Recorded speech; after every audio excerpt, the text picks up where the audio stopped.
आज मुझे नहीं आसी सजना छुरी एक नुआ प्रकार तरकारी जोटा कि आपण मैंने भावुँ के बन नथिबे जब नुआ नुआ जिनस सब बन के खावाई ट्राए कर रेसिपी को निश्चय घरे बनातु बहुत ही टेस्टी लगे बहुत कम समय भितर तेल मसला कम रे आपण मैंने बन पारे।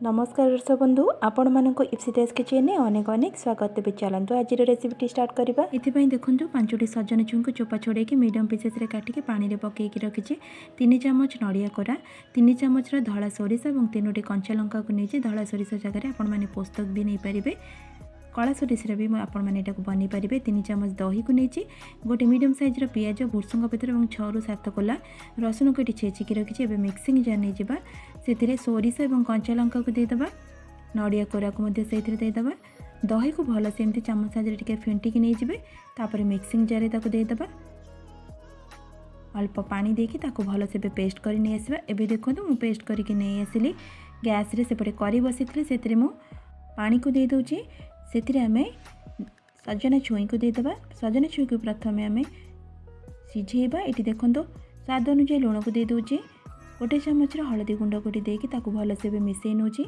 मिसईकी लो टू मीडियम फ्लेम रे 5 ରୁ 7 मिनिट पर्यंत कवर करनेबा जहाँद्वारा कि सजना छुईटी भल से सीझीज जमती 60% ରୁ 70% सीझिबो। ये देखो भल से सीझी जाइए ताको एबे मु काढ़ी नौची गोटे बाउल को।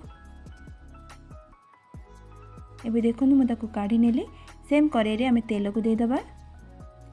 मुझे रिफाइन ऑयल बनाऊँ आपण मैंने सोरिष तेल भी बन पारे। तापर हाफ चामच पंच फुटण और भुर्सुंग पत्र को देकी ताको भल से भाजी नवा।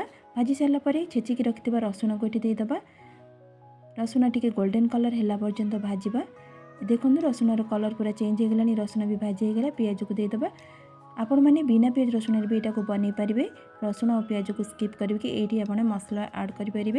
ये देखो पियाज पूरा लाइट गोल्डन कलर हो गला तापर आम छुई को ऐड करवा। ये छुई को देकी ताको भल से भाजवा 5 ରୁ 7 मिनिट पर्यंत टिके लाइट गोल्डन कलर छुई आसिले आपण मैंने जानीपर परफेक्ट है भजाटी ना छुईटी अलग स्मेल आसो न भाजिले। ये देखो मझे मझे मुझे घाटी नौली छुईर कलर हल्का ये चेंज हो आसला। ये आम हाफ चामच काश्मीरी रेड चिली पाउडर को दबा तरकारी कलर टी भल आसापी। ये देखो भल से मिसई नौची तापर मसला को ऐड करुँचे। मसला को देला बेले गैस फ्लेम को ऑफ कर नेबे। मसला को छुई सहित मिसैला परे तापर गैस फ्लेम को ऑन करेंगे। एबे देखो मु गैस फ्लेम को मुझे ऑफ करी ताको एबे भल से मसला को छुई सहित मिसई नौची।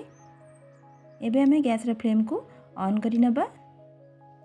ऑन कर सारा पर ये पानी को ऐड करवा गोटे छोटे साइज बाउलटे पानी में ऐड कर बेसी ए ग्रेवी रही आपण मानक आउ जदि टिके ग्रेवी दरकार आउ टिके भी पानी ऐड करेंगे ताको भी भल से मिसईकी 4 ରୁ 5 मिनिट पर्यंत लो फ्लेम रे फुटई नबा नाले दही छिंडी जीवार चांस थाए।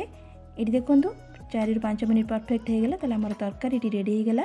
दर्शक बंधु आपण मैंने देखिले केमती नुआ उपारे सजना छुई मुझे तरकारी को बने निले आपण मैंने निश्चय ये प्रोसेस रे बनातु बहुत ही टेस्टी लगे। थरे बन के खाइले बारंबार बन के खाइबा इच्छा करेंगे समस्त मध्य पसंद आसो। जदि वीडियोटी भल लगी थे चैनल को लाइक और सब्सक्राइब करने को बिल्कुल भूलिबे नहीं।